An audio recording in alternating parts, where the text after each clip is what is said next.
Today we'll be creating a beautiful fall wreath from King Young's stunning ribbon. Gather your favorite fall-themed ribbons from King Young's collection.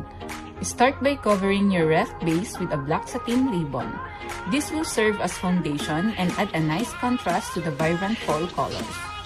Next, take your selected fall ribbons and begin tying them around the wreath base. Alternate the ribbons to create a layered design until the wreath base is covered.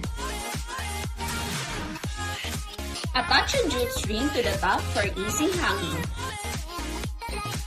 For an extra touch of charm, add a small witch hat accessory. And there you have it, guys, a beautiful handmade fall wreath.